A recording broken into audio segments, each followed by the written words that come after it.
Alrighty guys, I want to do a challenge.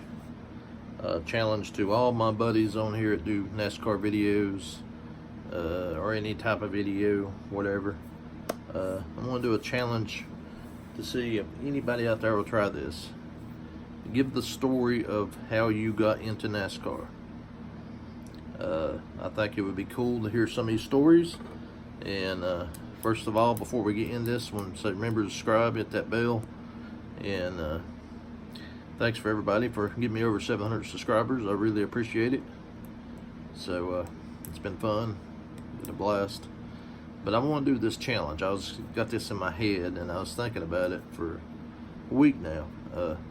So I'm challenging all other YouTubers that does NASCAR content to make a quick little video. It don't have to be super long. Just make a little video saying how I got into NASCAR, so everybody can get a little bit more familiar with people, know where they're coming from, whatever. But for me, let's get to me, because I don't want to make this video super long.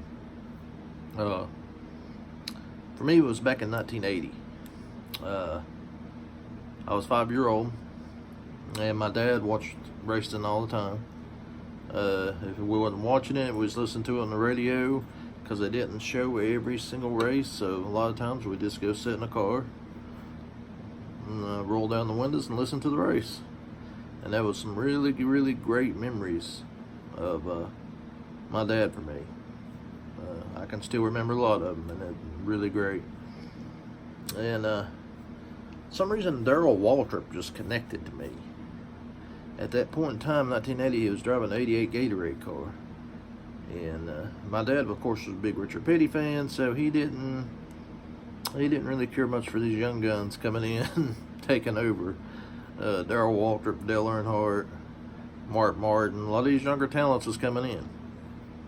Now, you know, in 1981, I'm 6-year-old, a little older, and I see the Gatorade car at Daytona practicing, and I'm like, there goes Darrell Waltrip, and Dad's like, no, and Darrell don't drive the 88 car anymore. I can't remember who it was, Tom Ricky Rudd or somebody. He says he does drive the Mountain Dew car. So I seen that Mountain Dew car in the racetrack, and I'm like, wow. I'm like, hey, the car is beautiful. I love it. It's like number 11. I got so much into that race car. I mean, it was like a dream. And you know, he went ahead to win the championship, and I'm still young, and I'm not fully 100% into it. I'm just a Darrell Waltrip fan. And 1982 rolls around. You know, I'm a little older. I'm getting more into it. I'm getting pissed if Darrell don't win, even though he won 24 races in 2 years. So, you know, I kind of got used to him winning races, and I'm like, you know, if he loses, I'm going to be pissed. So, come down to the last race of the year. For some odd reason, we couldn't get, we went somewhere or whatever. And I'm like a 7-year-old at the time, and last race of the year, we're listening to it, and I think Darrell finished 4th or 5th, and I'm pissed off, and I'm about to cry, and Mom's like, don't cry. He won the championship. He's the champion. And it just realized in my head, it's like, oh, cool. So he's the champion. So yeah, that is how I got started into NASCAR. Now let me continue on with my drivers and stuff here. 1983, I was pulling for that Pepsi car. Started out the season at Daytona. I'm like, where's the Mountain Dew car? Because, you know, back then they didn't have internet. They didn't have updates. So you turned on TV at Daytona, you seen who was in what. Fortunately, you know, there was a lot of rumors, because I'm 30 minutes out of North Wilkesboro, 45 minutes out of Bristol, 2 hours out of Charlotte. So I had a lot of racetracks around the area. And so we had a lot of news, and yeah, that's fine. But we didn't have a good year that year with the Pepsi Challenger, and I was mad. You know, as a kid, you get mad. So we could keep on going. We hit the Budweiser car, and we win the 85 championship, and I was so happy. I was about 10-year-old around the time, and starting to really recognize the rules and how it goes and stuff. And I'm like, picking on my dad. I'm like, yeah, Richard Petty sucks. He's done for. And he would get so mad at me. But then with some good memories of that. And then once he went to the Tide car in '87, once they showed that preview of that, the bright orange coming out, I'm like, wow. I'm like, it's amazing right here. Right here. This is, of course, the '89 car he won Daytona 500 with. But yeah, I mean, I was just so amazed with the color of it and all that. So, yeah, we done good in that car. Won a ton of races for Rick Hendrick, and won the Daytona 500 in '89. And then Darrell moves over to his own team, the Western Auto Chevrolet. And first year was so-so. Second year in '92, we won 3 or 4 races, which was his last win at Darlington, for the Southern 500, his last Cup victory. And then on from there, '93 through '98, it was a major struggle. I was getting a little angry, kind of getting out of it. Like, my driver sucks. And then I hear rumor Dale Earnhardt putting him in the #1 Pennzoil car. I'm like, this might be interesting. So he gets in that Pennzoil car and starts finishing top 5s. And I mean, running strong. I'm like, the excitement inside me went crazy. I'm like, this is the old DW. I'm like, this is wonderful to see him compete and be fast. And that proves right there what a team will do to you. The #1 team believed in Darrell, and that's what happened. He done good, and he ended up his career out with 60-16. Now, keep going, try not to make it so long here.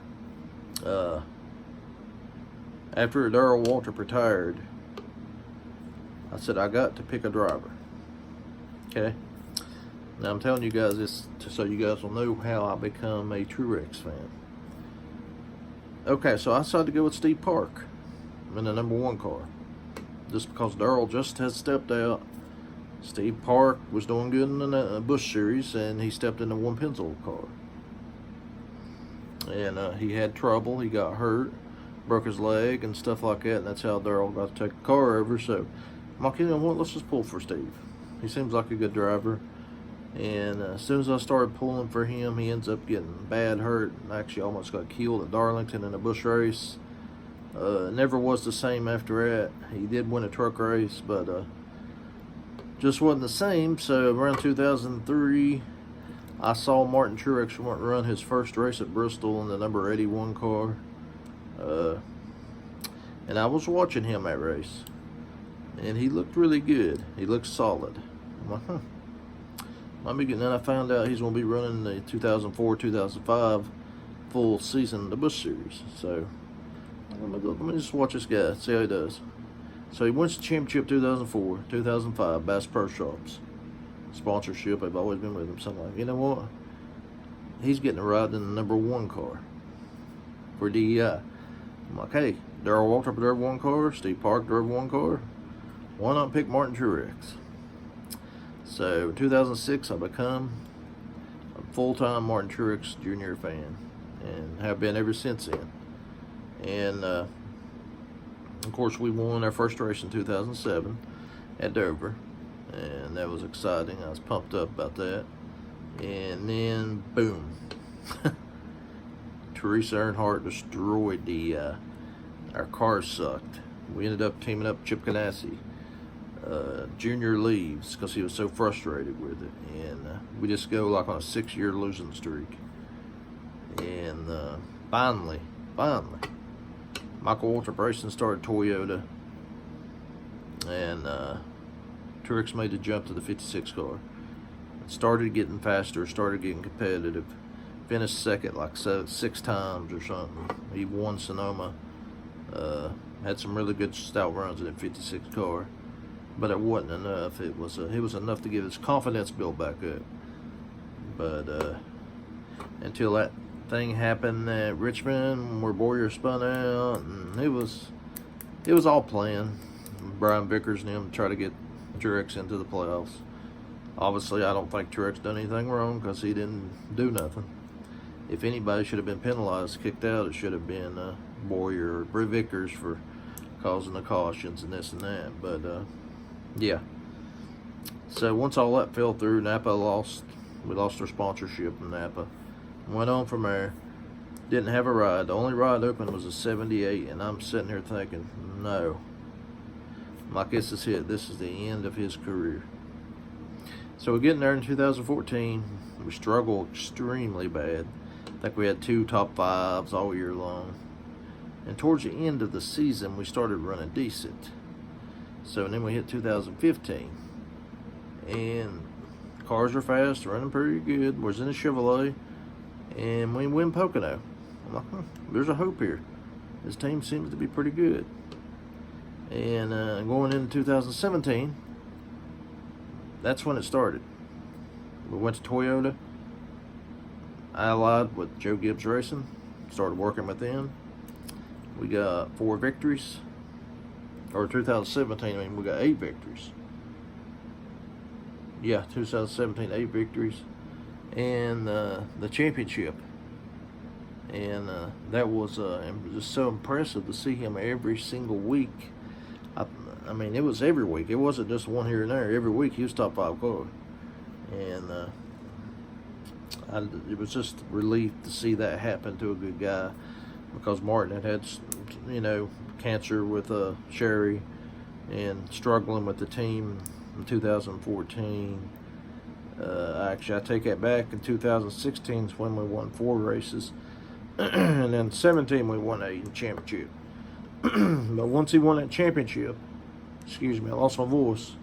Once we won that championship, yeah, it was amazing. So in 2018, if we hadn't had that late caution, we'd been back-to-back champions.